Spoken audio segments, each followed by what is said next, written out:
Hello and welcome to An Englishman and an Irishman Go to the Movies, the podcast that is going to give you the choice that Sean never gave Ian.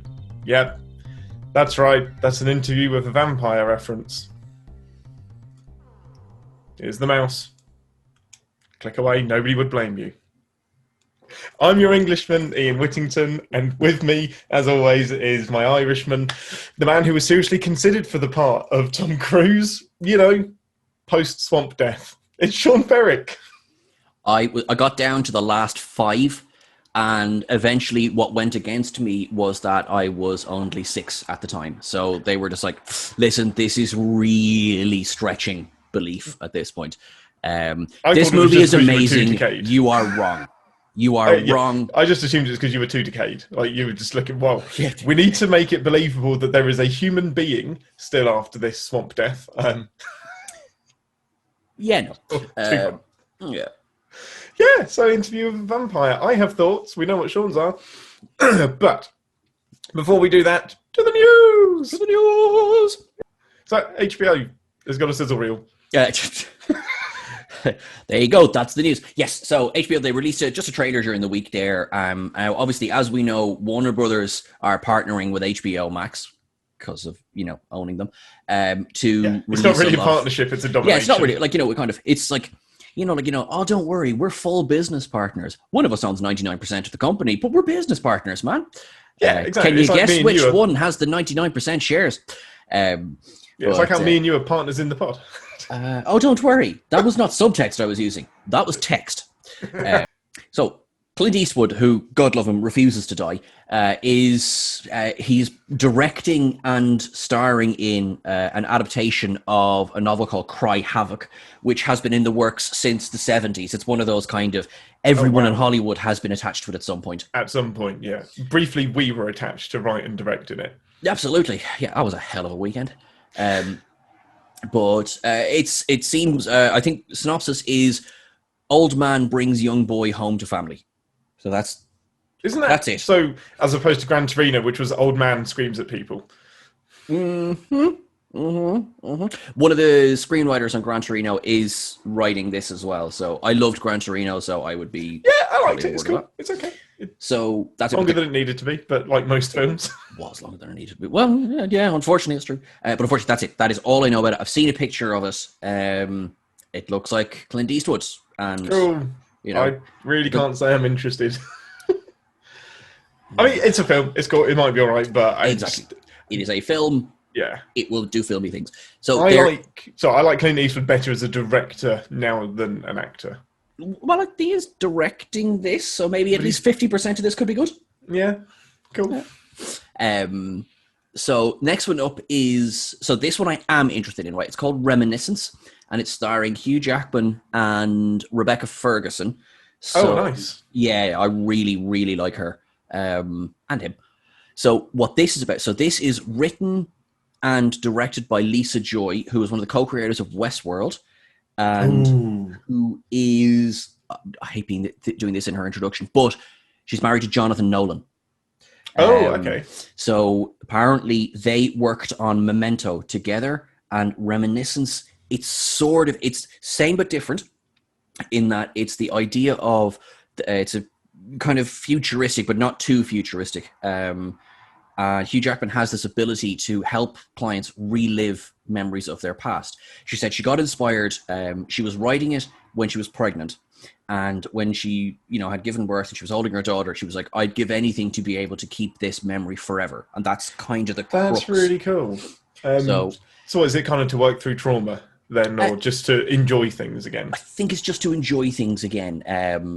And so the mystery is Hugh Jackman's character becomes involved with Rebecca Ferguson's character, May, and they work together going through her memories. But another client's memories begin to implicate May in a series of crimes. Oh. So this is like a mix between Minority Report and that Mark Ruffalo film, the one where Jim Carrey forgets his girlfriend. I forgot he was in that. Eternal Sunshine of the Spotless Mind. That's the one. Yeah. So it's not really a Mark Ruffalo film at all. He's in it for like 15 minutes, but it's like a merger of those two. That's really cool. I like that. Yeah, it sounds cool. I'm on board with that. So that's Reminiscence. That is. Oh, I did have the date. It'll be this year. All of these are this year. It's right. Well, they're not paying us for this. This is true. Yeah, exactly. Yeah. HBO. Jesus, do your own advertising. Yes, and we'll get the date right. Yeah. What else stood out? We had. Right, the fact that you're struggling to find something that stood out. Well, yeah. So because there's the one thing that I am looking forward to, even though I really shouldn't be, but I am looking forward to Mortal Kombat. No, I am, and I think that's going to be the backdoor sponsor. Now that Dark Knight Rises has been forgotten about, the Mortal Kombat film and the Snyder Cut are going to be the backdoor sponsors of the podcast. I really like that. I have to say, look, it looks great. I know very little about the storyline of Mortal Kombat, but here's what I can say. Here's what we do know. The images 10 things you wouldn't know about Mortal Kombat. Well, I mean, I haven't written it yet. I'm getting there. So the first image to be released was, I think, Sub-Zero creating a shard of ice, right? And that was obviously I'm on board. So a whole rake of images have been released of like Johnny Cage, Sonya, and yes, I am struggling to remember names. So there is one where Sub-Zero is in a fight with Scorpion. I found out rather quickly this week that apparently Sub-Zero and Scorpion have been enemies this whole time. I thought they were brothers. So yeah, I mean, because the previous movies were like, they didn't follow the game play really at all. Yeah. So what was interesting about it, so apparently, right, Ian, did you know there are two Sub-Zeros? I did not. Neither did I. So there was the Sub-Zero of the first game, and then there's from Mortal Kombat 2 onwards, there is another Sub-Zero. Now, apparently, in between games 1 and 2, Scorpion murdered the first Sub-Zero, who then was brought back to life, as people are wont to do in these games. The Sub-Zero in this movie, the character name is the first Sub-Zero. So it's by Han, right? Right, got it. So okay. So it's definitely an origin kind of thing. So it's an origin thing, and I don't know if that means Scorpion's going to kill Sub-Zero at some point, or, if he's going to be... Well, I think we've lost half the people that are interested in the pod. After the ones you told to click away at the start. Who's left? If you're left, please let us know at what point you are still listening to this pod or still watching. Where's the sweet spot? Because we need to piss you guys off as well. Absolutely. Yeah. If you're watching this on YouTube, please drop a comment which says the timestamp of where you are. So I don't know. It sounds like, I don't know. That could be it. I could have just described a much more detailed story than we're going to get in this film. Oh, they could totally ignore that. Yeah, I thought you were going for like a Jason Voorhees doesn't appear in the first Friday the 13th film. It's that kind of situation. The most famous character isn't actually in the first game or movie. Good. So anyway, that's one. And I'm trying now. At this point, now I am struggling. I know there are other ones. There's other ones which are not HBO. We got First Image 2. Now I know you haven't the pass of your arse on this one, but the first image of Kristen Stewart as Princess Di, and I have to say she's unrecognizable. That's what really jumped out at me. Yeah, when you shared that picture, I was like, are they recasting The Crown? Like, are they rebooting it already with a new cast? Like, a gritty, dark reboot of The Crown. I bet. No more royals. I've had it. Right, well, I had the only other bit of news that if we would... Thor, Love and Thunder, Gods of Thunder, Gods of Lightning, very, very frightening, has started filming, which is really cool. Yeah, I'm totally on board. I'm well excited for this. And most of the Guardians are in it other than Gamora. Okay. Which kind of, it makes sense, because if they're going to do something with Gamora, it makes sense to do it in the Guardians of the Galaxy 3, The Search for Gamora. Mostly followed by the... I can't wait to watch Stealing the Milano, or... No, they're not in the Milano now, are they? Anyway, yeah. Stealing the ship. Yeah, whatever the ship is. Yeah. Yes, that's cool. And like Matt Damon is apparently going to do a cameo again, which is amazing. That was fantastic. Is that Matt Damon? That's Matt Damon. I'm sure there were like 5 films that came out that year where Matt Damon did a random cameo. He just ran from set to set filming, and they all just then released over the space of a couple of months. Exactly, because he suddenly turns up in The Martian as well. It's such a small role.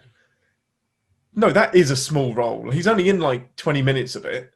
Like, he's a massive plot point, but he's tiny in his screen time. There is a difference between being important to the plot and being in the film a lot. Lesson screenwriting 101. Well, it depends really what you charge for that time. Yeah, that's true. He probably got paid the most. Judi Dench got an Oscar for 8 minutes of screen time in Shakespeare in Love. Yeah, good. Slim pickings that year. Clearly. Yeah. So Super sounds cool. excited. Of all of the new Marvel films, that's the one I'm really I'm all in on that one. I think that's going to be good. Anything that has Taika Waititi doing things. 100%. Yeah. He's back. He called me a dickhead. I will come into your room and I will kill you. Feel free to use the Wi-Fi. No password, of course. Calls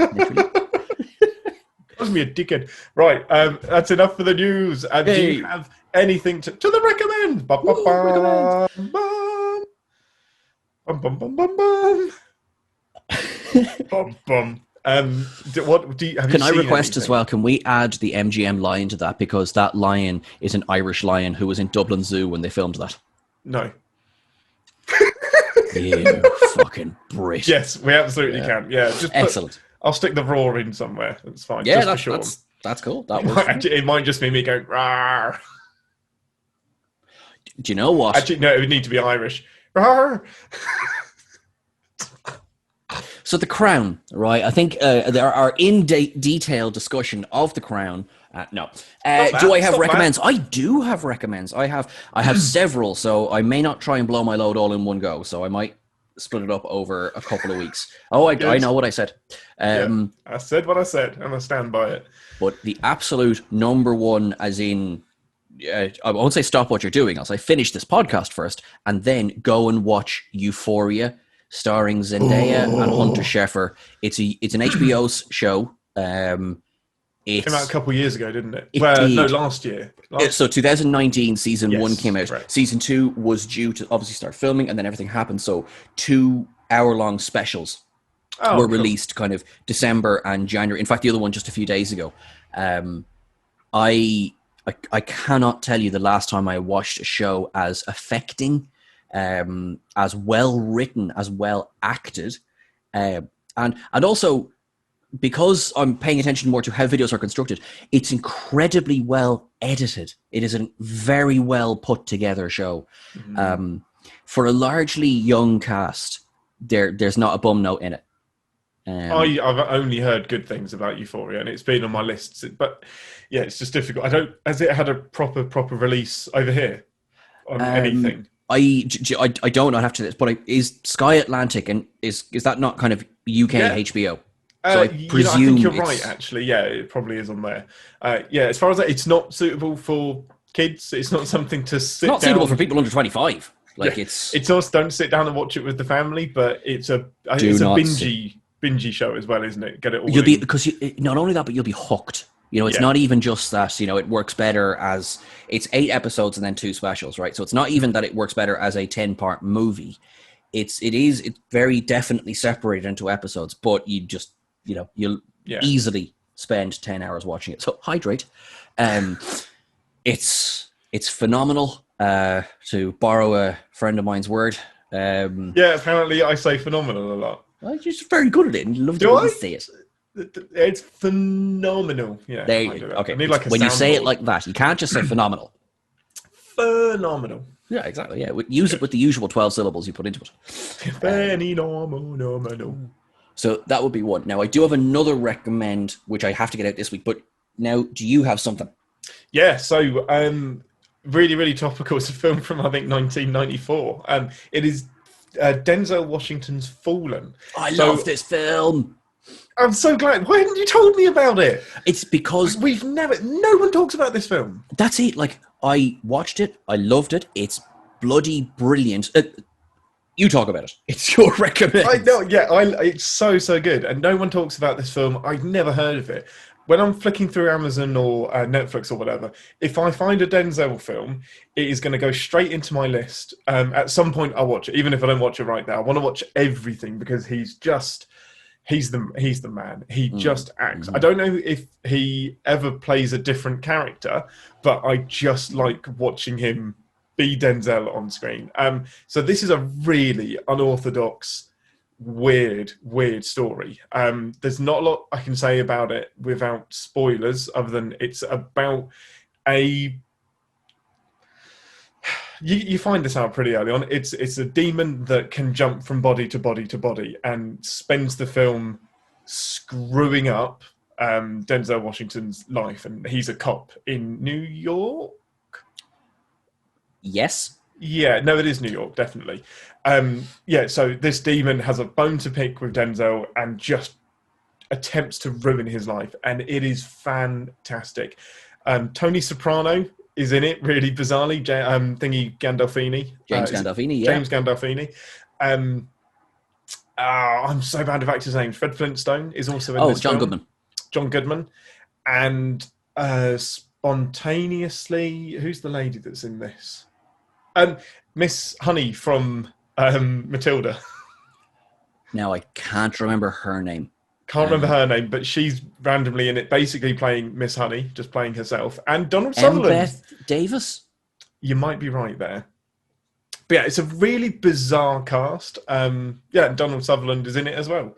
But it's he just turns up and stuff. He's just there, isn't he? But it's like 4 big people. But this is definitely Denzel's film, and it is so good. Just go and watch it, and then please talk to us about the ending, because... Oh my God. I mean, we can't say anything, but my God. I think this will be we'll cover it on an episode at some point, because it is I would be delighted to phenomenal. do that. It's Beth Davids, go on, the Sean. Nailed it. You pulled that one out. So this would have been my final Rewindables film, but if I hadn't just watched it last week. So I feel like 5 years from now, it will be on my Rewindables list. It'll be your number 1 nearly, yeah. Yeah, it absolutely will. Cool. Your last recommend. So my last recommends, because I will, because it's very timely, because it's only just released. It's Russell T Davies' 5-part series, It's a Sin. Yeah. Like Euphoria, I've just heard good things. If you've seen it, you know, and if you haven't seen it, you need to watch it. It's like, I'll do this really quickly because I know time, but I've loved Russell T Davies since he brought Doctor Who back in 2005, so I'm well used to his style of writing. Obviously, he toned down an awful lot of the stuff he writes for Doctor Who. Well, not by much. Everybody in space was either bisexual or Welsh. And so I've seen Queer as Folk. It's quite dated now, but it was very edgy for when it was. Well, it's still edgy, but for when it was released, it was really pushing boundaries. And this, to a certain extent, follows the vein of it takes no prisoners.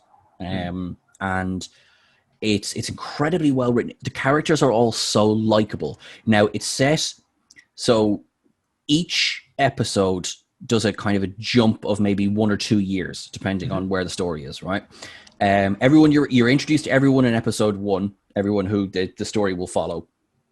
And 1981, the gay scene. What do you think this thing is going to be about? Yeah. And it's tough. Now, it's very well balanced. Like, it's incredibly raw in some places, but I wouldn't call it a depressing show in any way. It isn't. It is. I'd call it nearly a family. I suppose drama, but doesn't feel like the right word. With moments of incredible pathos, and it'll just, like any story about the AIDS crisis in the 80s, you will be sitting there going, why was any of this allowed to happen? Yeah, it's bad, isn't it? So I'm not one for, kind of like, go in, watch it, just, if you're in a bit of a raw state going into it, just maybe, trigger warning. Yeah, to be honest, I do. I think that is very apt here. Worth watching, it's excellent. It's incredible. Be mentally there to watch it. It's another one that you'll binge. All the episodes are on, depending on. I mean, there's 4 OD, all 4. It's on various one of the things. Yeah. So absolutely fantastic, brilliant. What a jump between recommends. It was like serious, meaningful, Denzel film from the 90s. Serious, meaningful. To the Rewindables, part the 5th. Yeah, I got that right.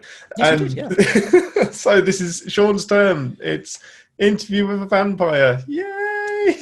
He is only winding you. Sean, tell me why you love this film. I will. No, he is winding you up. He's being a big grumpy goose. This film, right, so why do I love this film? This film it's starring every A-lister that Hollywood had in 1994. Including some the 2000s had, but they weren't there yet. Yeah, very much so. It is, so Interview with the Vampire, if you haven't seen it, it is exactly what it says. It opens up with Vampire sitting down with an interviewer. Let's do this.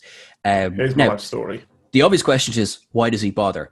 That gets answered as the film goes on, so we'll get to that. Does it? It does. Sorry, carry on. No, it very much does. I suspect I will have an answer to pretty much everything you say today, because that's I fair. think it's not quite Star Trek levels of how much I've rewound this, but it's a lot. Just before we started recording, I was watching Ian's eyes just widen and widen as I just started the script.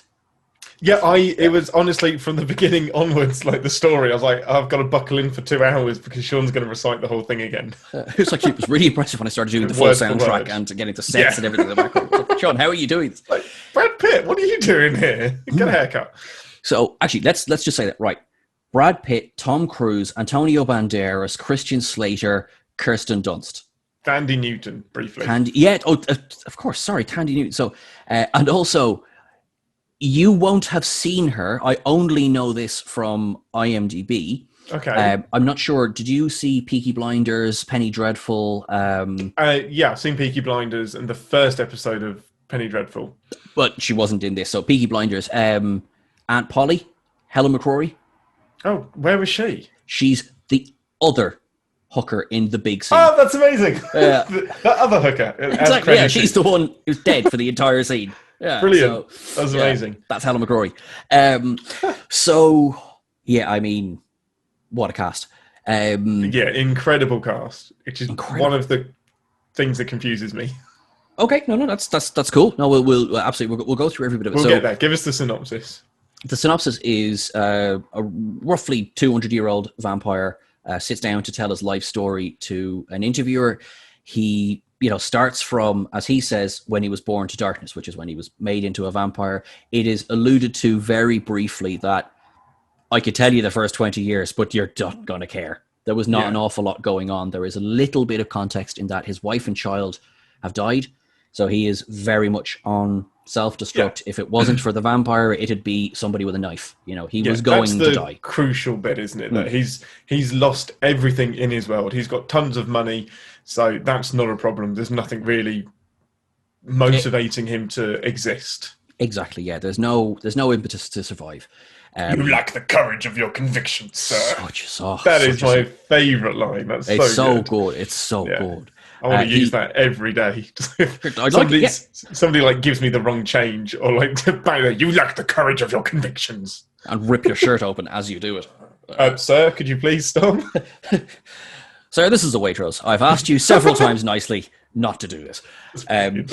So, yes, he meets Tom Cruise. Brad Pitt plays Louis, who is our narrator.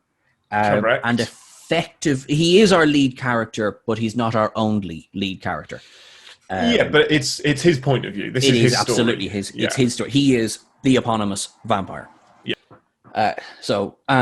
Stephen Rea, who plays the mute vampire, Santiago, who is just so expressive. He's almost like a mime. Well, he is like a mime in the way that he acts, because they're all a member of a theatre. We'll get to it. Yeah. Tandy Newton plays the head of Louis' household.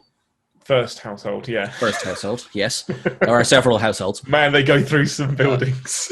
They very literally. Literally, they do. There is a trail of destruction of very nice stately homes. And then, last but not least, we have the interviewer, who is played by Christian Slater. Yes. Now, we'll quickly just say this. Christian Slater signed on to the role after River Phoenix, who had originally been cast, died, of course. And Christian Slater took on the role and donated his entire salary to charity.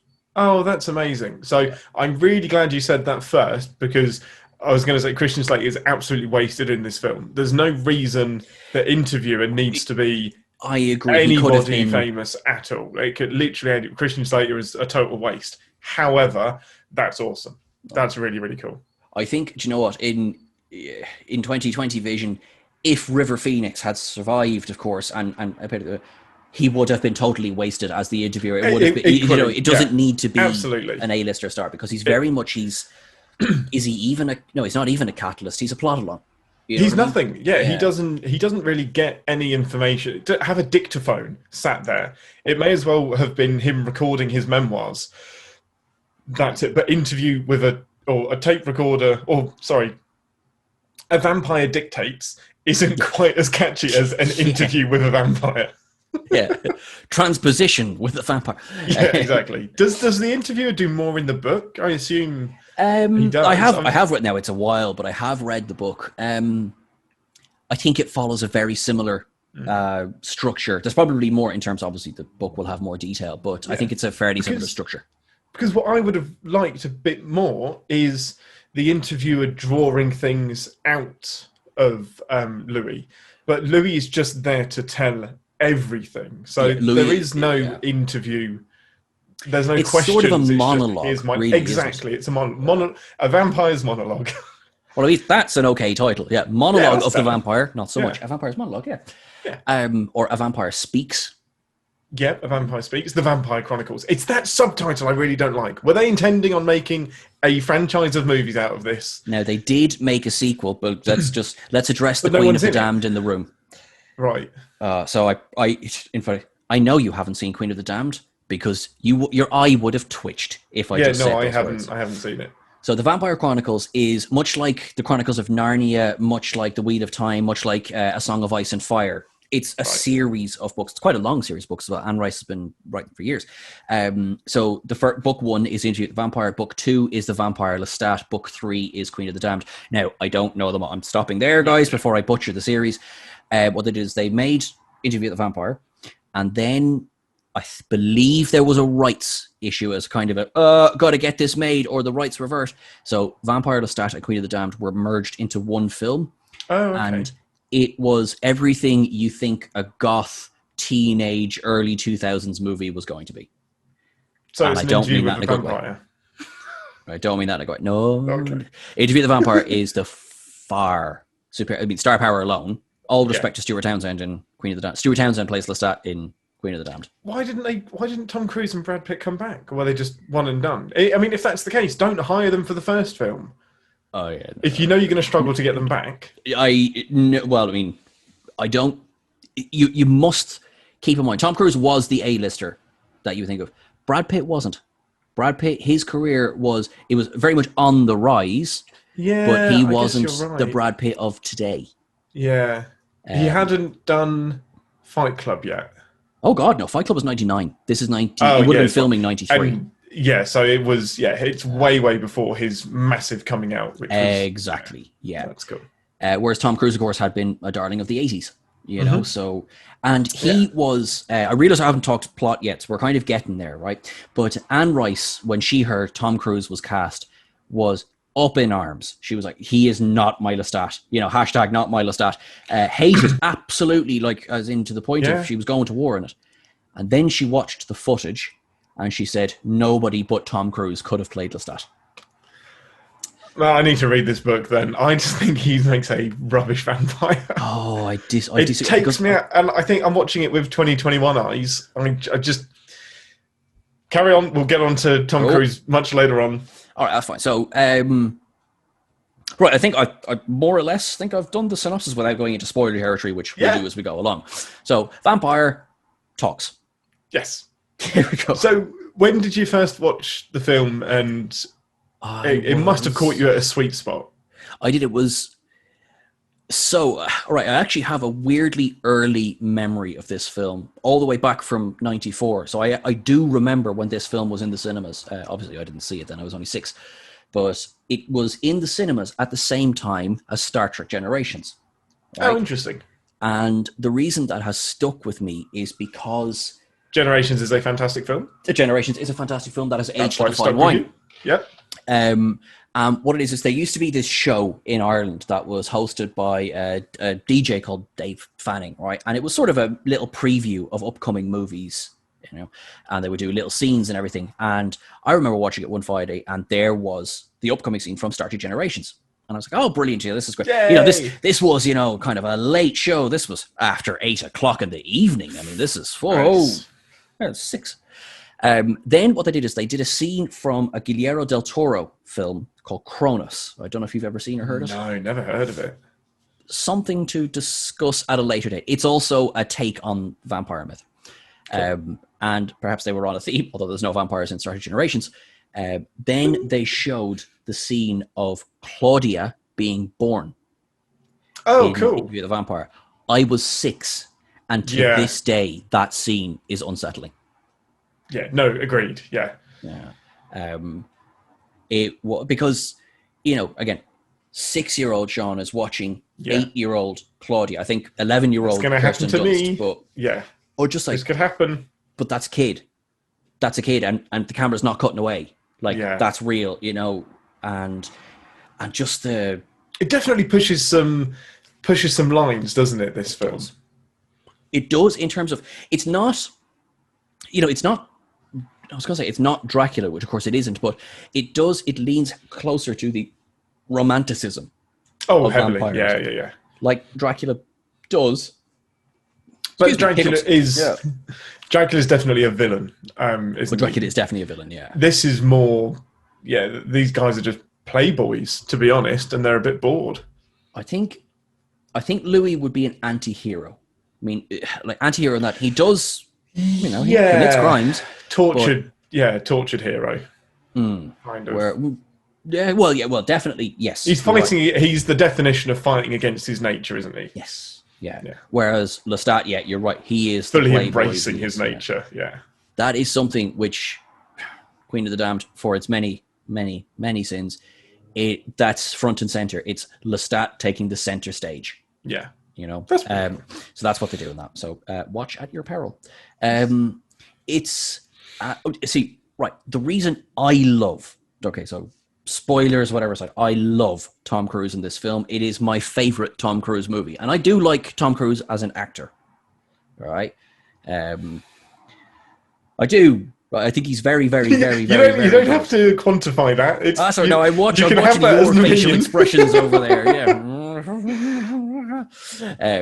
But I think for many reasons, so he hams it up for the back row, and I think it suits the character. What I think is a shame is, all right, massive spoiler here, guys, is how little of the film he's in. Agreed. So, yeah, weirdly, it's actually one of the issues I have with the film is that it feels like it meanders from situation to situation. There's the section that's got Tom Cruise in it, and then it meanders into a bit of solo-ishness, and then it meanders into Antonio Banderas, and then meanders back to Tom Cruise. I felt the 2 hours of this film. And that was kind of some of the feedback on Twitter was, oh my God, I love this film when I was younger. And this is the first time that people had revisited it in a long time. And they're just like, what? It's a lot longer than I remember. And I think you feel the length because the plot meanders. I mean, my little heart, I Fight me don't agree with you that the plot meanders. I do feel that it definitely takes its time. I will, like, there's no argument with that one. Like, this takes its time. There's a lot of long pauses. There's a lot of looks, and there's a lot of things that this may be a very unfair thing that I'm about to say, but I think that filmmaking in general has sped up. Agreed. Since 1994. Which is not to say that every film is running around on amphetamines, at the moment, because that's not the case in there. But I think it would be harder to sell this movie today. Agreed. Yeah, but I still think you can take your time and be more interesting. My problem is it's 2 hours of Louis torturing himself and just being, woe is me, isn't Afterlife horrible? And I'm kind of a bit... I was getting tired by the end of the same kind of, oh, the world is so hard. The same argument. It doesn't feel like he grows from the start to the end. I mean, sorry, you're in many ways you're spot on. What's the change in him is that he has lost his reluctance to kill. You know, he has. What I take is he has accepted the fact. It took him a long time, but he's accepted the fact that he's not human. Yeah. And I hear you. What I look at it is, I do look at it as a film of set pieces. So maybe that's supporting that. Yes, there's bits. That you're right. That you kind of do. Yeah, they maybe drag a little bit, but as say the arrow that's going through the plot. If Louis is the arrow that's been fired from the bow, right? You have, I think Lestat is very much the bow and the target. Yeah, right? I like that. That's a really cool analogy. That's cool. Thank you very much. I stole nothing from Aristotle. But along the way, there are... I've run out of analogies, but the things that, he encounters along the way. Claudia is the big thing. Yeah, definitely. Yeah. And Armand could have been the big thing, except for what he does. Yeah, exactly. Right, we need to start talking spoilers because I'm kind of fresh. If you're still with us, guys, we're talking spoilers. Yeah, now we're getting into spoilers. Right, so asking you, right? Mm-hmm. Let's talk about Lestat. Let's do the Lestat because you can pretty much, it is the first section of the film. Yeah. So what worked for you? What didn't work for you? Talk to me, Goose. I like that there's almost a Jim Carrey-ness to some of Tom Cruise's performance in this. Jim Carrey, okay. Like, there's some Ace Ventura in it. Where was... Huh? Where? Come on, no, so where he's... Oh, where is it? Damn it, my note only says Tom Cruise channeling Ace Ventura. When he's dancing... It's when he kills the hooker. And, like, kind of puts her in the coffin and then, like, flips it. And he's like, he's manic and he's crazy and he's laughing and it's cool. I actually really, really like it. It's the sincere bits that get, so it's the fact that Tom Cruise is, you're like you said, hamming it up and he's super, super cheesy. And I never said he was cheesy. Just for the record, I said he was hamming it up for the back row. He's phasing in and out of an English generic European accent he can't quite decide what voice he's doing. And the teeth, both of them, it's the same complaint about Brad Pitt. I don't know what accent he's doing, especially at the beginning of the film, but they can't talk around the prosthetic teeth. I know that they have teeth in their mouth and their speech has been affected because of it. So I think it's, for me, because I didn't watch it the first time round, I can't unsee that stuff. Okay. Because it's just, for me, I know them both so well that it just took me out of the film. I think this film would work better if they weren't as famous. Okay, but... Which is an odd... Yeah, I was going to say, is that a fair criticism? You guys are too well known. I don't know if it's fair, but it's how it made me feel. I suppose all feelings are valid. This is a safe space. But here's why you're wrong. No. I mean, it's their performances just took me out of the film. It's either hyper sincere, but I'm still like, you're in a vampire outfit. I mean, no, bold. You can't be like that. It's a vampire film. You accept these things when you start watching them about that. But no, you're right, because I think a performance can be like you can still be critical of a performance. But like, this is a vampire movie. It's like, well, yeah, you chose to hit play on a vampire. No, I think it's their voices and the teeth. And I know that they're vampires, but I know that they're talking weird because of the prosthetic teeth in their mouth that they shouldn't have.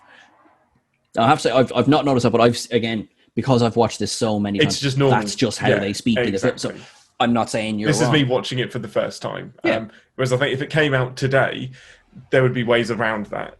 You probably wouldn't digital. even change their accents. Yeah, the teeth would more than likely be digital. Yeah. And yeah, then they would just sound like Tom Cruise and Brad Pitt. Which would be a hell of a sequel.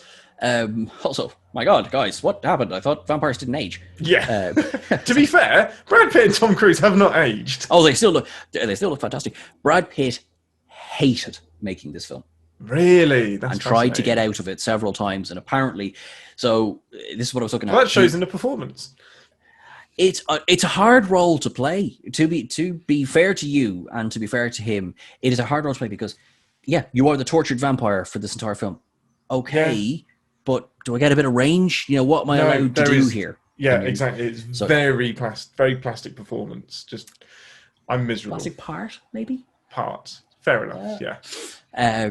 To be fair, because again, not saying you're wrong. Why am I defending this film so much? Okay, I like really any try film. Not to bring you down. No. You're trying to. You shan't bring me down. I'm just trying to see if I can convert you. If I can't, I'll accept it. If every single film has suspension of disbelief to some form or another, right? So yeah, fine with that. Yeah. So potentially, fine. That is one of the reasons I accept this film. With, you know, there are, as you say, there are accents which kind of weave in and around what I think they're meant to be. Yeah. Although I think Yankee back then, which is not to say American back then, but kind of, because there are more Yankees than they are modern day Americans. Yeah, exactly. And there would have been, you know, say French inspiration. So it's absolutely right. It would be weird if they had American accents. Because they're from the 1700s, so but it does stick in your mind. But it does remind me. So I just, it's something I can't. As a younger person, I could just take it for what it is and watch it. But as a more critical movie watcher now, it does take me out of the film.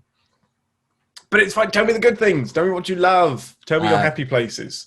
So right, sticking with the first bit. So with Lestat, I love Lestat's. You know, he visits him in his sickbed. When he does that, I'm going to give you the choice I never had. Yeah, Lestat is evil. There's no Lestat doesn't selfish. Yeah, he doesn't question his state of being at all. Now from lore, he's only been a vampire for a couple of years himself. Oh really? Yeah. That's interesting. So, and he's lonely, and hence Louis. So he finds someone who is very much suicidal. And there's that fantastic scene on the docks where Louis about to get killed by a pimp, basically. Then suddenly the pimp is gone. Suddenly the prostitute is gone. And then you have what I think is a beautiful introduction of just Tom Cruise's face coming at you, teeth bared. That is cool. The killing of the pimp and the prostitute is a cool scene. And I think we've nailed why I don't like this film. The flight. I really like it. It's rubbish. It's not. It's completely straightforward. Just raises him into the water and drops him, or raises him into the air and drops him.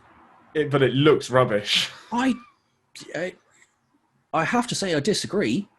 It looks rubbish. Well, what did you want him to do? I don't know. It looks like he's on. It looks unnatural. I know flying is unnatural because people can't fly. All right, show me how you fly there. Come on now. Let's do a compare and contrast. Yeah, well, I agree. It doesn't look like that. And it looked like they're on wire. It looks like they should have been on stage. I definitely, I completely disagree that it looks like they're on wires. Okay, completely disagree. Fine. But it was a kind of an eye roll moment for me. We are really going to disagree on this film. I'm sorry. I am really glad you love this film. I don't know. Anyway, so I love that that's not the first time we see Lestat. When do we see him before that? So it's basically the camera pan through the whorehouse to when Courage of Your Convictions, sir. You just he's in silhouette. There. Oh, that's awesome. There, yeah. Oh, that's really cool. He had been following Louis. It wasn't. I like that. Yeah. So he knows that this is a sad sack that probably needs killing, and he can give him a better life. Well, there's also Louis a plantation owner. Mm-hmm. So if they, if he owns Louis, he owns the plantation. Yeah, that's true. So there's a bit of that as well, which is why he was not best pleased when Louis decides to get a bit flame happy. Burn it all down. So chalk up one amazing stately home that gets burnt down Yeah. Ding! magnificently. Well, That I love that scene that's very where good, he's isn't it? burning the house down. This is it. Kind of like made me sit up in my seat, and I was like, "That's really, really cool." Because so what? Why does he do it again? So he, He's pissed off that he's going to have to kill people to survive, isn't he? that's yeah. So there is, let's say maybe the first third of the film. I think by the time we meet Claudia, he's pretty Yeah. much there. So he becomes a vampire. They have that great birth scene, which is I love. Whenever you see someone turn into a vampire in this film, I love it. I think it's It really is well done. really cool. Yeah, the effects on that and the makeup, like they give a shout out to the vampire makeup designer in the opening credits, which was really, really cool. Yeah, big up Stan Winston. Yeah, really good. And yeah, he was obviously trying to fight his new nature. And Lestat is bored with him because Lestat thought, Plantation would be living the highlight now. And yeah, Now that is interesting. Like, no matter what Lestat does, he's bored within 5 minutes. He needs to have the next best thing. He gets bored of Claudia and her whinging about not being able to grow. He's literally just like, I'm bored of you now. Your irritation is boring me. Let's move on. Yeah, absolutely. Lestat would be the Tony Stark, an evil Tony Stark of today. I was going to say this earlier. He absolutely is. Yeah, which is funny that Tom Cruise was one of the first choices to play Tony Stark. I mean, I wouldn't recast Robert Downey Jr. for all the money in the world, but I could see it. Yeah, absolutely. You know? So now that obviously leads them to. So Lestat basically goes, well, what do you mean you're not delighting in being a devil? You know, what is this about? That he, brings him more or less to hunting parties. They go to a couple of, balls. That is so. Trigger warning: if you have an issue, as well you should, with dogs being murdered, look away from that scene. But the aristocrat ball and picking and choosing which ones to kill is really cool. I like that. And seducing the old lady. This is a very sensual film. Now, it is very this is more of a. Sorry, no, you just said it perfectly there. The sensuality in this film is played out. It is a horror movie, but not by 2021 standards, if you know what I mean. No, it's definitely an 18, but it's really the kind of sex elements of it that make it that higher rating. Massively homoerotic film without it being an openly at all homoerotic. Exactly. It's all they go there, but then I really thought that there was a couple of times men were going to kiss, and it never happens in the whole film. I wish it had been a bit braver on screen. Interesting. I'm not saying they were all hooking up backstage or anything like that. But kind of, it seems like had the camera stayed there for 1 second longer. Yeah, and I wish it had, but Hollywood. So, question: the vampire, the biting, is it meant to be pleasurable? Because everybody seems to be enjoying it until there's one person that just gets the hooker. So she's enjoying the boob bite, but then she doesn't enjoy the neck bite. I think that is a very good question because that is a huge part of the film is people, enjoy it. It's enjoying it. Yeah, they're basically just being kissed. So I totally would buy that it releases a numbing agent and a serotonin inducer that feels ecstatic so that they don't scream, and it's evolved. So you don't get caught out because people enjoy dying. So it doesn't then make sense why it hurts. Do you know what? Not to actually, because that is as valid as what I'm about to say, so not to disagree with you, but I think, and one of the reasons why this film is an 18s, I think it's more of a sadomasochist kind of thing. I think that enjoying the pain, the people that they play with, as opposed to the people they just eat. Yeah. Yes, there is a degree of enjoying the pain. I think actually to skip right to the hooker scene, I feel bad calling it that, but that's what it's. Yeah, it doesn't feel like the sex worker scene. Yeah, it really doesn't. Yeah. So as you say, Louis knows what. Well, so does Lestat, of course, but Louis knows that he's watching Lestat play with his food. Yes. And yeah. he, at this stage, Louis is so kind of lost. He's depicted as, and this is 25 minutes into the film. So you're kind of like, you do know you're a vampire, mate, yeah? So he really struggles with this. He's really kind of the deal was like, what did you think was going to happen? But and that is where Lestat's frustration really seems to be coming from. It's just like, yeah, I didn't lie to you, you know? Yeah, I gave you the choice. And he did. And considering when he found Louis was very much, you know, I am lined up, whether it's a bullet, a knife, anything, it's fine. And it just happened to be, I think he actually says it as well, my invitation was open to everyone, and it was a vampire who answered. Yeah, it's really cool, isn't it? Yeah, I like some of the lines in this film. Yeah, some of it is incredibly well written. Yeah, and I'll agree. No, there are definitely bits that don't work as well, but some of just, this is one of those ones where, like, you know, teenage Sean had quotes from this film. Yes, like, on the wall. Yeah. Absolutely. Yeah.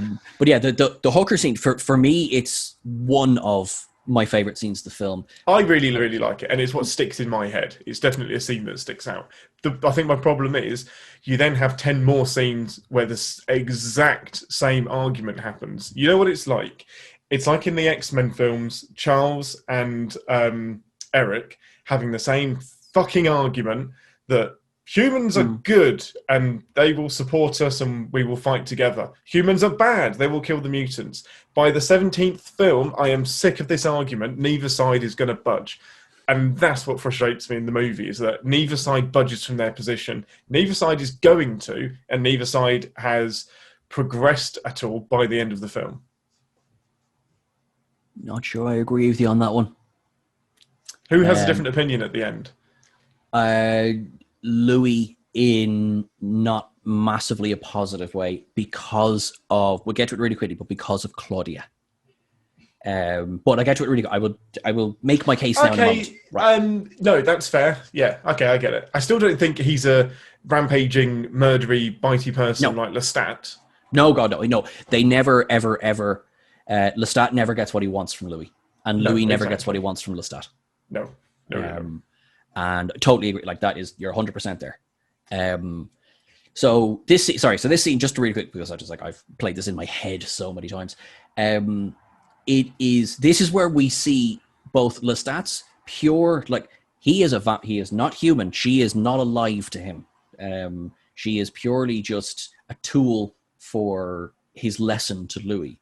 And at this scene where you see, now I agree with you, I think it's because it's the playboy, it's the, you know, I'm so sick of being stuck in this argument with you, Louis. Yeah. But you really see him care here. And I think Tom Cruise nails this scene, because it's the casual little bits of evil he drops throughout it as well. So, like, the bit where he kicks off the cover of the table is not a table at all, it's a coffin. And she's there panicking, and he just, I know it is kind of, is it cheesy maybe, but I love the line, you know, it's your coffin, enjoy it. Most of us never get to know what it feels like. I love it. It's so good. I love that. It's yours. And she's like, no, I'm in a coffin. You're going in, bye. And it just puts the lid on, sits on it. It's like, now, continue our argument, while she's just like punching away trying to get out. And Louis never makes the argument to free her. He makes the argument to kill her and just have it be done. And he knows she ain't getting out of this at all. So, like, just, I summed it up with playing with his food. Like, stop playing with your food. If you're going to do this, get it over with. It's bad enough that we have to kill people and suck their blood, and that's what we have to do to survive, but I can get over that. I don't know why you have to enjoy it. And it's like us. I can enjoy a bacon sandwich. I don't have to enjoy playing with the pig and killing it. Yeah, I mean, and that is a dark but completely accurate analogy here. And she is very much, to him, she's a pig. Yeah. And there's a bit that always weirdly creeps me out is when he flips the lid of the coffin off, and her scream feels genuine. Yeah, maybe she wasn't told that was going to happen. This will happen at some point. Yeah, Jesus. What I do like is that this is Tom Cruise off his leash. Like, completely, you don't utterly, yeah. really get that in the Mission Impossible films or whatever other films Tom Cruise is in. He is very much action hero Tom Cruise now. He's not action hero at all here. Bonkers and insane. This is the only time I've ever seen him do that. I like it, but just don't like it in the film. I think I want this film to be 100% serious or super hyper campy. I feel like it's like 60% camp and 40% serious, or probably the other way around. It doesn't do enough of either for me. Okay. Oh, okay. That's just how my brain is, I think. That's all right. We have to camp you up. It's fine. We're working on it. We're working on it. Thank you. Audience, please chip in with this one, okay? We need to camp up Ian. No, don't take any screenshots. Don't stop it. Already done. So moving away from the scene, Louis then begins his wander through what turns out to be Plague Town, right? Yes, yeah. And he stumbles across a very disheveled and upset Kirsten Dunst, who is clutching onto the arm of her desiccated mother. How long has she been dead? It looks like weeks. It's the makeup work on that is brilliant. And again, sorry, maybe I like this film more than I remember. I really like how nonchalantly Tom Cruise handles the mother's dead body. I know. It's like, look, there's life for the old girl yet. Oh. And just like dancing around of her and then limp and then discard. Just the way he just discards the body and it hits the deck. The daughter's right there. She's there. Now, thankfully, she's hemorrhaging blood from her neck. Yes. Now, do you think Louis... I think I know the answer to this. I don't know how hidden it is. Is Lestat doing something nice for Louis, or is it just he's just being a selfish bastard because he knows that Louis is going to leave him? Much more the second. Much more. He never cared about Claudia. Yeah, I think it's 100% the second that you won't leave Claudia with me because you know I will corrupt her. You're going to stay to save Claudia. And that is a sneaky and brilliant plan. Yep. But despicable. Yeah, 100%. 100%. It's one of... Ironically, although we see him slaughter people and do very unpleasant things, this is his most evil. It is. It's his most diabolical thing. And what hits me the most is... And it's an excellent plot point to focus on for the film, is how she's lost the ability to grow up. So she looks at women and she's like, I don't want her. I want to be her. I'm never going to grow up. I'm never going to get any of that thing. What a torturous thought to have in your head, that you've got the brain of a 100-year-old, but the body of a child still. Yeah. You know, there's things you just will never be able to do. And Armand says it later in the film that it's forbidden to make a child vampire because they will always need care. They will always need to be looked after. And I mean, that's not to say that Claudia doesn't do some fairly fiendish things along the way. I fucking love the scene when they're describing the what this film does do really well is montages. Yes, so it does. Yeah. I love when Louis is explaining how adept at killing Claudia has become, and she even managed to take out an entire family. And this is at a piano recital, and the next scene is like coffin comes out of the house. Coffin number 2, go downstairs. 2 coffins come out from down there as well, and it's just this mass funeral of 5 people, and Claudia's just like, okay. And poor old her piano teacher, poor old Trigger from Only Fools and Horses. Oh man, what the hell is he doing in this film? That's so random. Oh, he's not even very long. He has exactly the same accent that he has in the one Mr. Bean episode that he's in, where he plays a French waiter. I didn't know he was in it. I could just... he's only in the one, and he's serving him some food, and he's like, would Sir like any more? And it's exactly the same accent that he's in. I was like, that's a weird... It is pronounced Chowder. Yeah, Chowder. But it's so good. It's like, stop killing people in the house. Stop killing your piano teacher. It's like, these are practical things. Who's going to make your dress now that you've killed her? And she's like, sorry. Claudia, what have we told you? Never in the house. All right, budge down. It's so good. And And it is. I It's don't know, she's like, so sweet and innocent and yet murdery. it's oddly the most joyful part of the film is It when they're a really family. is. Yeah, it's the most deaths, but it's the sweetest bit. It's like, oh, look at you! You broke some plates and killed a person again. He so she has a wonderful tantrum. Like it's really well Yeah, done. really, really good when she's cutting her hair. And Can't even have that. like, is this the only real example of potential guilt on Lestat's part? Because he brings her a doll on the same day every year. Yeah, I don't know if I can explain it, but it's playing the part, isn't it? It's like this is what people with a family do, but it's completely thoughtless. Like it's just this is what we do each year. So happy birthday, but there's no thought behind it. There's no because she isn't growing. He thinks a doll is going to be fine as a gift every year because that's what you give an 8-year-old. And it's again, like, it's small, and we know years have gone by, but he gives her a doll every year, and he goes, some of these dolls are so old and tattered. Well, of course, because she's about 50. Yeah, You know? yeah, exactly. And then she does start throwing some of the dolls away, and it's that woman we saw in the window, the one she wanted to be. Yeah, And this is, I think, this is another. It's an example of how unstable Claudia is as well. yes. Is I want to be her, and so I've killed her and left the body to rot in the house. So where's the logic there? There's none. And that's it. It's pure. I think it is a sign Lashing of out, her, isn't it? well, of her insanity. Yeah. And again, maybe that's another reason why you don't make young vampires. It's the body is it's not ready yet. Yeah. There's going to be side effects. Sure. Obviously, our brains continue to develop for however long. Probably never stop. It is a really interesting point to focus on. The movie does that well. It's yes, it does. Yeah, because I think sometimes, and tiny sidebar, in a lot of, let's say, other vampire stories and lore, like, you do get the idea of vampire children, but they're fodder almost. Yeah, exactly. They're not. You don't think of the 700-year-old child vampire. I'm sure there's many examples, but just, in my head canon. So Armand's son, is it a son? Let's call him a ward, because I don't really know. Is he a vampire? No. The promise is that he will be made a vampire. Because they When can he's drink his ready. blood, you see. Right, got you. So they're happy that they can. Yeah. This is a question. Why do they have to kill people? Why can't they just drink their blood and move them along? They can. Cool. But they don't. Yeah, they just don't.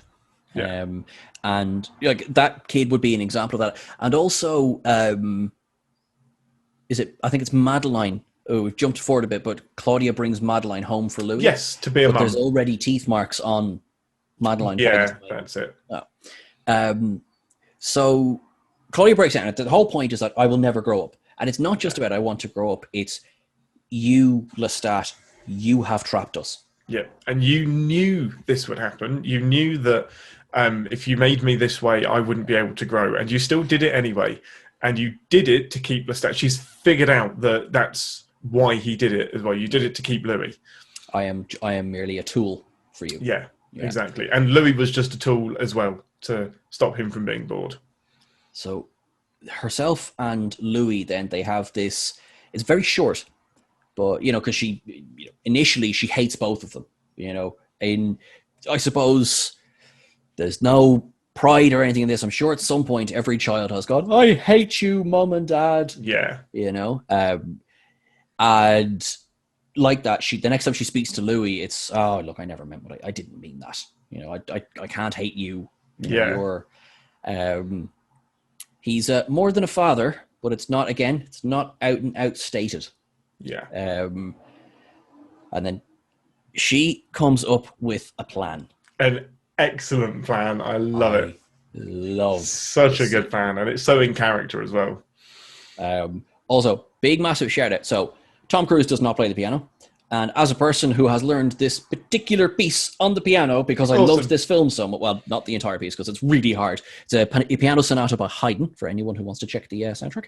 Nice. Do I remember exactly which one? No, I do not. Please drop it into the comments below. But it's bloody fun, is what it is, and it's full of rage, and it's dun, dun, dun, dun, dun, dun, dun, dun, dun, dun, dun. And it's clearly not Tom Cruise playing the piano, but that's okay. No. And he's so annoyed at her, but he still hasn't left. Yeah. And that's, I don't know, would you call that, like, is it a paradox? Or, like, why is he still there? They're not bringing him any joy. Yeah, I think he's on the edge. I think he's still trying to contemplate, is this salvageable? What's going to be more effort? Fixing this relationship or going off and finding another new one? Because he's lazy as well. He wants instant gratification and he doesn't want to work for it. So I think he's still weighing up whether he stays or goes. Yeah. No, I think that's probably, you're exactly right, because, if a better offer came along later. Yeah. If it was plumped on his plate, he would absolutely take it, but it isn't yet. So he's playing the piano kind of like, I'll stick a film on while I contemplate what I do next, essentially. But yeah, her plan, yeah. And she says, so instead of that, why don't we have a drink? Yep. Oh. So good. Two little twins passed out on the couch, and she's like, have at it, Can't resist. One of the main lessons Lestat taught all of them is whatever you do, you don't drink from the dead. Yeah, which is why they can't go like grave to grave to grave and just drink their bodies. It's got to be pumping blood. You've got about 6 seconds to get the blood out, and that's it. Yeah. And Claudia obviously listened. Yep. Yeah. What do you think of the scene? Oh, I love it. Yeah, no, it's awesome. So she pretends that they're drunk, which he falls for. But yeah, they're dead. And then he realizes too late. And then she fucking slits his throat and just like rips it open. And he's just there bleeding out on the floor. And there's way more blood inside him than there should be. It's like popping a mosquito. Yeah. Oh, it's so gross. But love it. Yeah, no, it's an awesome. And Louis comes in and he's just like, look, I can't really be mad. It's like damn the carpet. Bugger, yeah. Again, there's no real emotion to what's happened. He's like, he's dead. Yeah. Okay. That's it. And that's actually something that's mentioned a little bit later on, is can Louis feel as strongly? He certainly expresses some shock here, but as you say, there's no kind of like, I'm not sad. Yeah, and I don't know if that's bad acting or what it is. Bad directing. I'm not sure. It does seem odd. It does seem odd. Yeah. They decide to they wrap his body up. And what can we do with him? Put him to the swamp. Brilliant. Yeah, cool. Fine, that'll work. Slide the body in, and the bubble. Yep. You see first of all the alligator comes straight for his lunch. Yeah. And there's the bubbles and blood and everything. And that's great. So, and then they have a ball for a little while. Yeah, they do. They enjoy each other's company. They are a proper father-daughter situation. Lestat's return is terrifying. It's properly so scary. Good. So the makeup work in this film is phenomenal. It is really, really, really good. Yes, it is. Yeah, Stan Winston, who unfortunately passed away now a while ago. He did bloody stellar work. He's also the guy that did Jurassic Park. Okay, so awesome. That's just like, and the Terminator and everything. Like, the guy knows what he's at. Yeah, he can do shit. Yeah. It's actually, Joy, it's fantastic how understated a lot of the makeup is. Obviously not Reborn Lestat. But the Reborn Lestat stuff is, yeah. It's the same piano piece, just played slower. Awesome! Because there's life in the old hands yet. Oh, that's really, really cool. Oh, I love it. That's really Claudia, clever. You have, or even before that, how is this possible? Asked the alligator. Yeah. He just went from alligator to squirrel to cat to dog to whatever he had to do to work it to get some energy and some life back up. Oh, the putrid life of the Mississippi. Oh, it's so good. Claudia, you've been a very, very naughty little girl. Run, get out of there. So set fire to the house, and there goes Stately Home number 2. Stately Home, there goes all of Louisiana. Yeah. So good. Oh, so it's fantastic. So they do. They skip it. Now, and here is one of my problems with the film, is that that's basically the last time we see Lestat until. Yeah, it is a bit of an anticlimactic. I think if the film had stuck with that story, and been 90 minutes, I'd been all right. As much as I love Antonio Banderas in this film, and he's probably, I think he is my favourite part of the film, other than Kirsten Dunst. Yeah. Her performance is the best, but his character and that sequence is my favourite bit. It's the bit I would cut from the film because it doesn't need to be there. It doesn't. Well, it needs to be there, but you find another way to kill Claudia.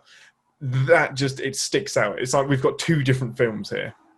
It does. Yeah, like if you had Lestat come back and kill her, that would make perfect sense with the first half of the film. Exactly. Yeah. So make it a 90-minute film, and there's your story. Now, I say I'm like, I love Armand. I love the whole Theatre de Vampire. I love their staying in Paris. I love the introduction of all it. It's so well made. Yeah. It could have been a sequel, maybe. It could have been, absolutely. This could have been part 1 and part 2, definitely. I think what it's so this is coming from the book now as well, is that part of the interview is the drone. It's 200. I mean, like, at what point do you go, there really is nothing left to do? Yeah. I've done it all. Now it'd be interesting to see, in 2200, kind of, I'm still overwhelmed. We're 200 years in. Stop advancing technology, damn it. Yes, damn it. Yeah. Like, well, once I got bored of Earth, I went to Mars. Basically, yeah. Yeah. Whereas, because their big search is others like them. They want to find other vampires. I really like that. And that would have been a great mission for film 2, is let's find more of our people. And that's Claudia's obsession, isn't it? To find more of them.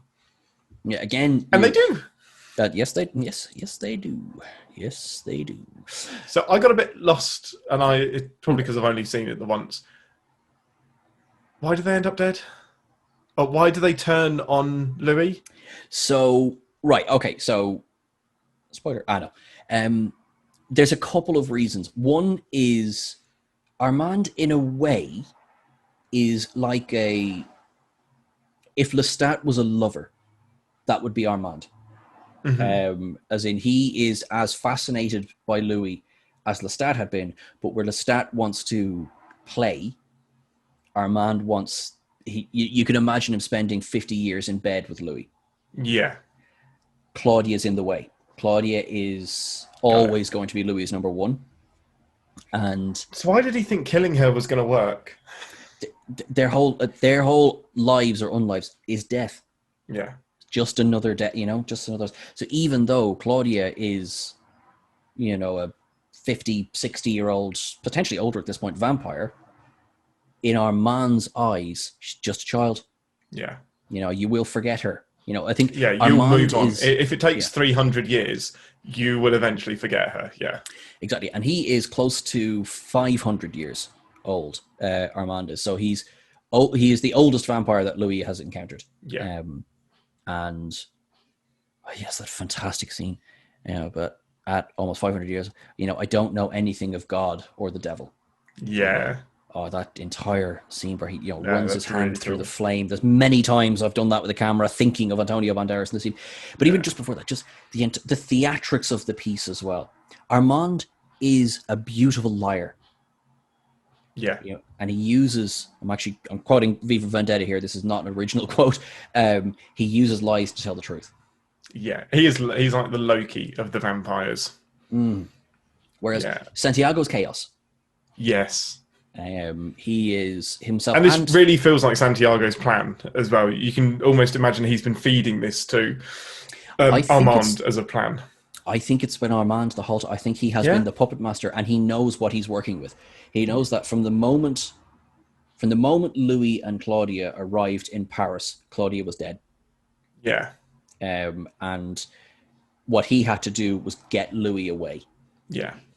But he has second thoughts, doesn't he? Because he pulls Louis out of the coffin. So this is where I got a bit lost. So, no. I mean, I know because, and I will say, so on the part of the direction of the scene where he looks like he's frantically trying to help Louis escape, and obviously Louis can't see that. So why would he be that frantic? Yeah. That's where I got a bit lost, is that I assumed he was doubling out on the plan. But I was like, well, why wouldn't you go and rescue the girl first? But so it was never any intention of rescuing Claudia. I think maybe what would have been a better way to do that scene is have Louis, keep it in the coffin. Have Louis scratching and screaming, Yes. and then it opens up, and then Hear you the can noise have from the Armand. Oh, outside. I have saved you, whatever. Yes. But Yeah. all he's done is just 1, 2. So he staged the whole thing. Is that his minions have done this without his knowledge, and then he comes to save the day. But then there's definitely some looks of regret during him being taken away. This is what I can't get around. So maybe there is some reticence about what he has to do. Maybe. I personally, I think it's all just another act in the great theatre of vampires. Yeah. And Louis is the only one who hasn't read the script. Yeah, that's fair. After 500 years, everything must just seem unreal. What's new? And none of this matters, because in 50 years, this will all be forgotten and it won't matter. So how insignificant does this sequence of events really seem to him? Exactly, yeah. We can't even comprehend that. That's because they measure time in, they measure it in decades. They don't measure it in years. Yeah, exactly. Yeah. That was 5 decades ago. Get over it. Where we might say, like, listen, that was 5 weeks ago, or you're not moving on yet. Exactly. Yeah, super weird. And it's odd. Well, it's obviously a shame. But Claudia, again, Kirsten Dunst. I can't say this enough. She was fantastic. But particularly where she knows a separation is coming. She doesn't know what's going to happen, but she knows that Louis, or she at least suspects Louis, will choose to leave her and stay with Armand. That's where things look like they're going, and might possibly have gone if Armand's plan hadn't gone through. And so that's where she brings Madeline home, who will become the only vampire Louis has made, because it was Lestat that made Claudia. Yeah. And so they do, and poor Madeline gets about 12 seconds of being a vampire. That could have been the perfect life for them, couldn't it? That really could have been it. Just leave them out into the world. Exactly. Yeah. It's oh man, it's so good. And the sun scene and then burning is watching a child burn.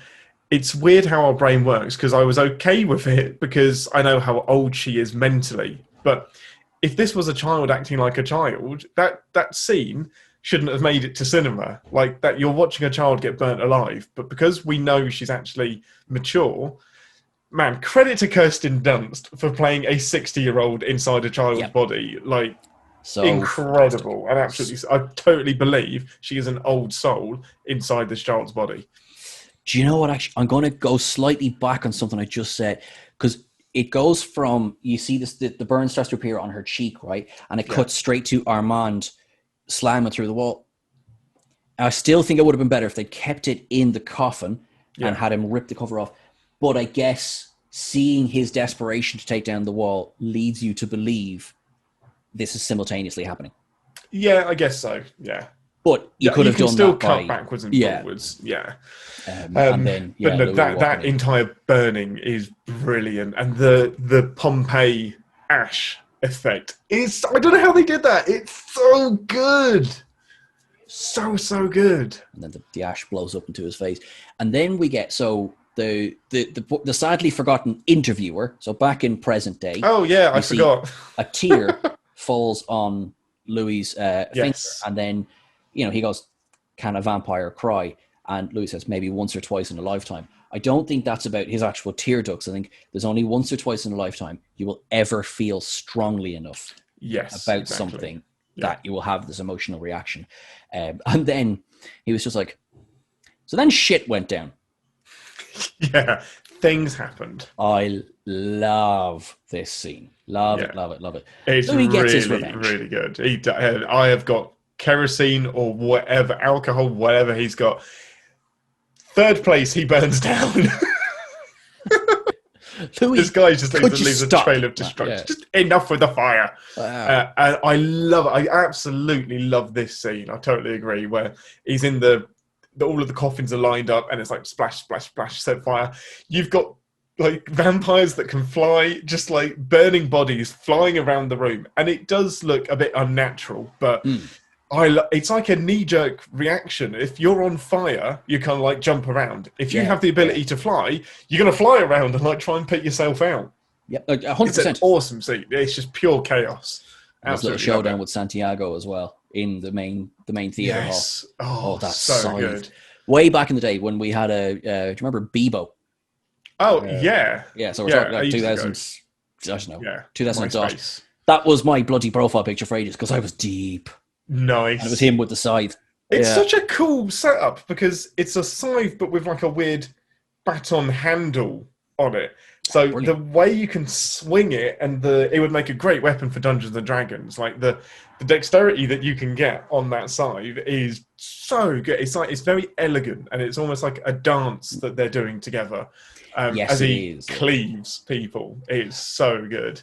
I wonder if Santiago knew he was dead from the moment he saw Louis and just played with him because Probably, yeah. he doesn't try to attack. He mimics him. Yeah, exactly. He's just what he does. Is a mime, isn't he? It's just Yeah. here's what's around him. Um, Yeah, great scene. Absolutely love it.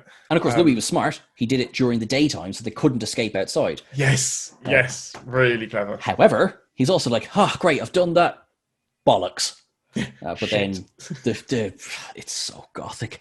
So then the hearse, of course, comes up, and it's Armand's boy is driving it, and Armand, they dive in the back of it. Yeah, and they have their. Actually, I fell for it for a second. I thought, okay, right, this is going to be the next This is going to be the next section. Yeah, the rest of his life is going to be teaming up with Armand, and I was actually okay with it. I was like, this is cool. This would be. Why wouldn't you choose that life? This is. Armand is the Lestat that he needs. Mm-hmm. Ish. If you take away the questionable morals, I mean, he's a better version, and he can learn everything he needs to learn. Because whenever he asked Lestat for the answers, he's like, "Why are you looking at me for the answers? Yeah, I don't know. Yeah, if you don't have the answers, what makes you think I do?" Armand has the answers, and that's exactly what Louis needs, but he can't be with him because he knows what he'll become Armand if he stays with him, and he doesn't want to be. Killed his kid. Yeah, it's like that's it. He knows it as he says. He says, "Louis, I swear, but I know you did." Yeah. Yeah, and it's just like that's it. There's no arguing after that. There's no and I do like that. Armand, he says something straight. So keep in mind, all of Armand's compatriots are now dead. Armand is very much alone. Oh yes, and shades of Lestat come out with Louis is walking away, and he goes, "I'm gonna die," and Louis just goes, "You're dead already, and you just want me to speed your passing." Yeah, and it's just that's it. Armand is just left in his, his finery at the portrait gallery. And it's just great bit of dialogue. So good. Yeah. Again, hats off now to Brad Pitt and Antonio Banderas. Yeah. And then we get another montage. You know what? The film is really a vampire interviewing other vampires. It kind of is, isn't it? Yeah. At the end, you're kind of like, Christian Slater's like, "No, I'm still here." Like, hello. Framing device. I thought he'd fallen asleep at one point. Like he's just recording all of it. "I'm sorry, sir, but this is tremendously dull." Like, it's just, you don't need me here.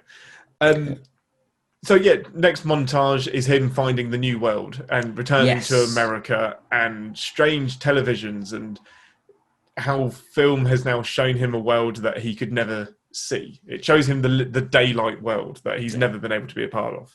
Which is a really cool thing. It's cool, isn't it? Yeah, it's kind of like he gets to see a sunrise again. He gets to see his long lost blue. He said blue was his favorite color. It kind of been a drop throughout, and then you have Christopher Reeve Superman flying past, which is so cool. I loved that. That's so good. And I got to see the world from like angles that I'd never seen it, including and then it's Superman Returns. Really, really love that. Now the ending of the film. Please explain. There's two endings. Please explain the ending of the film to me. So, you might. So, as seen on screen, the interview is just like turn me. Hang on. Before that, there's a bit before that. Right. Sorry. What have I missed? So, Louis leaves the cinema, and he says, I was so he's back in New Orleans, back where he came from. He says, and then I caught the smell, and it's the smell of old death. Oh, sorry. Yeah. And so this is lovely to see him. So he goes to, it's sort of, there are a few of these places dotted around, or at least there were then, dotted around kind of protected buildings almost. Yeah. And this is more of a, so he encounters Lestat, who is still alive, but he's a wreck of himself. and has been and feeding he's from so rats, which is the great switcheroo. and he's so, yeah, which is brilliant, isn't it? That's a great turn. But yeah, he's just really weak, isn't he? Yep. And he He's needs not back at full power. exactly. And as he says to Louis, with your help, I could become the Lestat I once was. Because right now he can't hunt. He can't hunt a human. They would easily overpower him. And so it's a short exchange. I feel it might have. You could have probably taken it out. But Agree. yeah, thematically, it's Lestat, for all of his playboying and for all of his, he was going to be the vampire of the new world. He's the one who's still stuck in the 1700s. They, out of nowhere, a helicopter arrives. And anyway, but it's the fact that it's, Lestat's never seen false light. He has been trapped inside all this time. He doesn't understand that torchlight isn't the same as light. And Louis has grown bored. He's even in this exchange. Lestat is the most dangerous person he's ever met, and he's bored. Yeah, exactly. And he leaves him there, and the moment that I really like is when Louis comes forward. Like, Lestat is really, really weak. He comes forward and he recoils, and the fucking chair recoils with him and flies across the room, 6 foot down the room, and you can kind of see it. The shot turns to Louis, and he's like, "Huh, that was weird." Along with the audience, that are kind of like, "Huh, that was odd." I do love it though. It's like the chair has a character. It's like, "Whoa, fuck this vampire!" Thanks, chair. Oh, you won. Exactly. It's or his flinching is so powerful it takes the chair with him. It's like there's something just really comical about that little sequence. It does, and it's always stood out to me now as well. I have to say that bit with the chair recoiling with the vampire. Like, whoa, fuck this!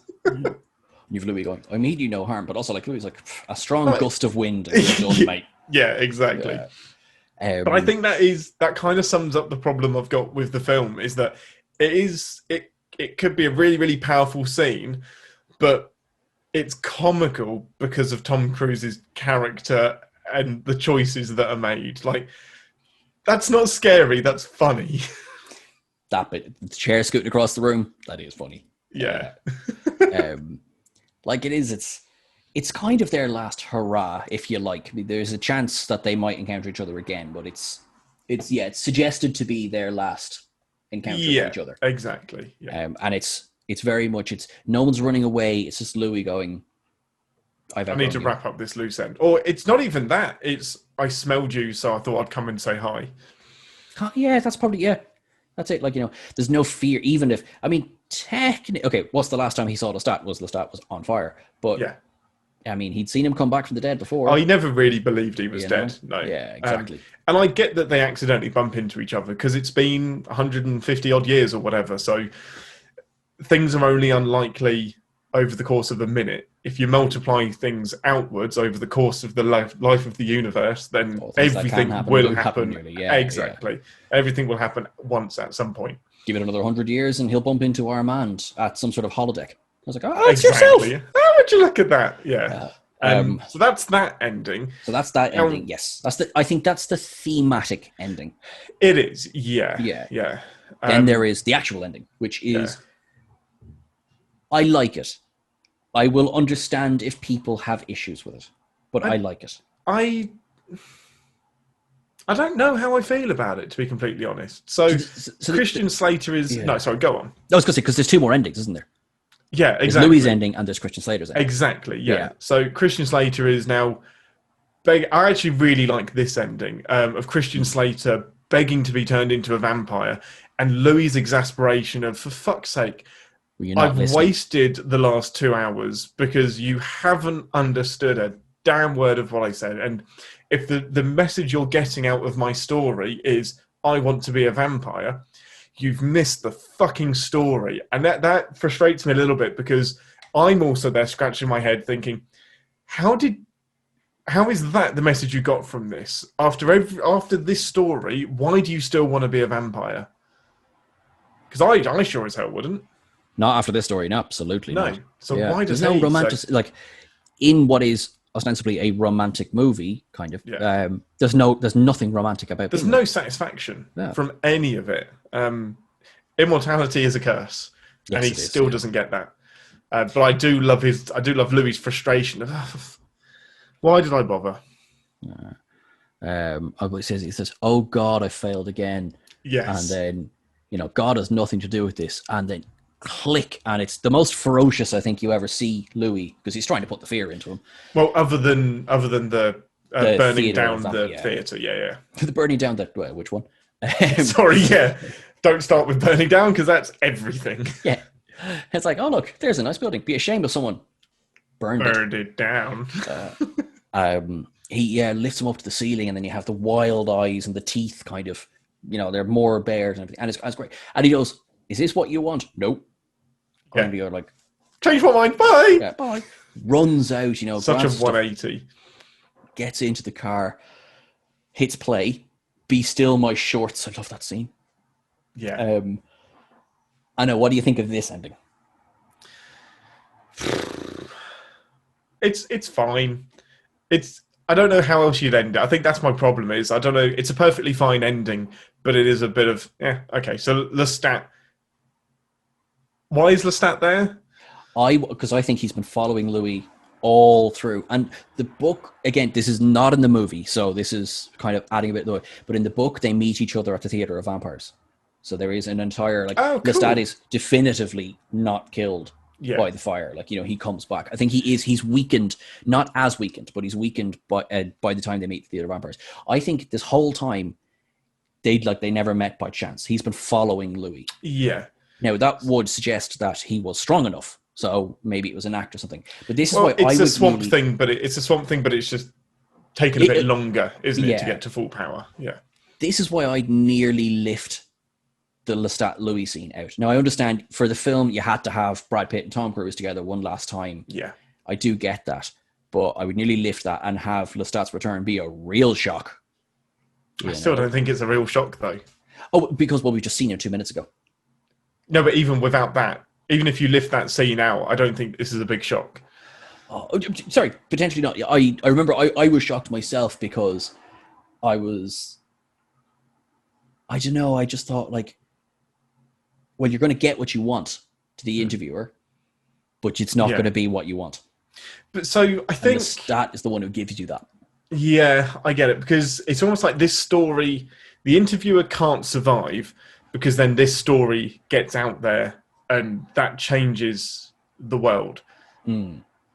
Which is an unsatisfying ending because then you're kind of like, oh no, I want to see how the world is changed by this. I have my True Blood mug here. It becomes True Blood, Vampires it come does, out of the coffin. Exactly. So it is like it's exposed, and I want to see that story. So yeah, he has to die. I don't know how else I'd end it. It's fine, but it's not satisfying. Understand. And it's kind of like Lestat's just like, no, Louis, still complaining about the world and still miserable about being a vampire. I've had to listen to that for centuries. I do love that, but again, it belittles the story that you've just heard because he's just brushing it to one side. 200 years of complaining. I mean, it does, but only Lestat could do that. Yeah, agreed. Yeah, I'm just so conflicted with this film. I think I want to like it, but there's so many... It jumps about so much. It's it's a really chaotic story and a really somber story, and they don't mesh together for me. Well, maybe I will get it to become one of your rewindables. Maybe that's why I enjoy it so much, because again, frankly, disturbing amount of times I've seen this film. Yeah, I think I need to watch it a couple more times. I'm just like, do I have to? Do you know what you do? What I do is I get you to watch Queen of the Damned, and you will then go and watch Interview with the Vampire again to feel better about yourself. Yes. I think what I need to do is edit the film myself. I think in there is a film I really, really like. I just need to edit it in a way that I like. That's fair. That's right. It opens up with Lestat meeting the interviewer. It's like, whoa, wait a minute. This is a different wait a minute. Interview. Oh, wow, that might work. So, it's the Ian cut. So I want to get this nailed down. The ending. Why don't I like it? It's because you don't like Guns N' Roses? Could be. Yeah, could be. I don't know. I think it feels a bit cheap. I think that's what it is. It's, of course, Lestat turns up and kills the interviewer, but why does he do it? Because Why does he Lestat kill him? has always wanted to be famous. Like, Lestat would have been the one who wanted to be doing the interview. So is it because he doesn't want Louis' story to get out? I think he doesn't care about Louis' story. I think he's like, Right. he literally goes, why would the world want to know that? Yeah. Like, when you could hear my story, which is so, because he is deeply selfish, self-centered, he's arrogant. If there's going to be a vampire story out there, it should be mine. And that's part of what's explored in Queen of the Damned. Right, so this makes more sense because it's setting up a sequel. And it just, now, the sequel to this movie never came. Like, there is no connection between the two of them. That's fair. But he does turn the interviewer into a vampire. Assumedly, don't see him again. Well, because he gives him the choice, doesn't he? Yeah. But the choice for him though is no choice at all. It's he wasn't dying or be a vampire. Exactly. Yeah, die or be a vampire. Exactly. He wasn't going to kill himself. He was happy that he'd escaped. So now he's not giving him a choice. It's, hey, dead or vampire. Of course, you're probably going to pick vampire. What is it they say? There's no atheist in a foxhole. Like, if you're like, exactly. Yeah, exactly. You are definitely asking for forgiveness. Even because what's the harm? Just in case. That is exactly it. Just in case, because if this is right, all I've got is my morals and eternal damnation. I may as well ask for forgiveness to all of them. It's that South Park sketch. It was like, yep, here you go, guys. The Mormons were right, and everyone else ends up in hell. It's like, we got the Jews, we've got the Catholics. You're all wrong. The Mormons got it. You just make peace with every deity you can think of. Just start naming them. Cool. So I'm afraid you haven't 100% converted me. There's bits of the film that I enjoy more than I remember enjoying. Cool. But I'll take that win. Yeah. There's definitely set pieces that after we've talked about them, I'm like, actually, no, that's really, really cool. So I will rewind it and I'll stick it back on again. Mainly to watch the Armand stuff. I think that's an awesome sequence. I think I just get a bit bored of the backwards and forwards between Louis and Lestat. But yes, give me a wrap up of why you love the film so much. I love the style. I love the acting. I love the story. I love the interplay. I love the pure, unapologetic Gothic style. Yeah. And it's one of my favorite Tom Cruise performances. Yeah. No, that's all fair. That's all fair. There was the music. The music. Elliot Goldenhall. It does have a fantastic score. Oh, really I can't believe I nearly forgot to put a mention to that. Nearly glossed over that. Stunning. The opening piece, Libera May. Please, Ian, can you put some of that music over this pod because I will. It's that good. Yeah. No, it is a phenomenal score. Like it is a captivating soundtrack. It really. I think someone on Twitter replied to you saying, "Oh my god, the soundtrack! Just pump it into my veins. Give it right here." Yeah. No, it's so good. So yeah, that's Sean's final Rewindables pick for this time round. So thanks for joining us on Twitter, and thanks for listening and watching to this slightly rambly podcast about an odd film. Vampires, yay! I want to love it. I want to love. The want to love it is there. I'm going to stop saying nasty things. Next week, it's my final pick, and man, do we go up and down with our Rewindables films. Next week is Evolution or Evolution, whatever you want to say. So we're ending on a just a feel-good, happy, bonkers comedy that equally I think nobody talks about. But for me, it is the year that it came out. I got it on DVD straight away. Didn't catch it at the cinema, but I rewatched it a billion times that year, and I watch it probably a couple times a year. It's a great movie. Yeah, I caught it in the cinema like that, just the sweet spot. And remember, whenever you're doing your shopping for your shampoo, you get the one with selenium in it. You do. And sorry. In the wrap up in the credits, and he's holding the Head and Shoulders because it's so obviously paid for by Head and Shoulders, but they cock up. It works. It's so good. It works so much. You are so beautiful to me. So yeah, you got that to look forward to next week, and hugely quotable film. Thank you for watching us this week. We will see, and listening this week. Yes. We will see you next week. Thank you, guys. Bye. Bye.